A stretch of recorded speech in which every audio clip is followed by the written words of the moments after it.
الو. ايوه انا وودي، ازيكم عاملين ايه؟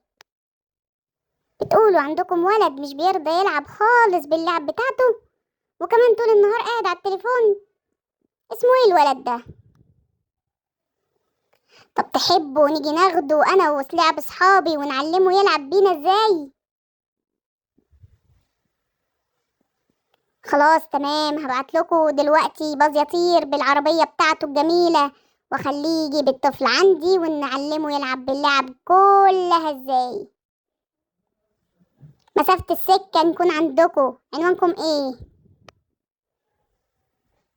خلاص اتفقنا. في الحالة هبعت لكم باص يطير، وهنعلم الطفل الجميل ازاي يعرف يلعب باللعب بتاعته كلها. مع السلامة.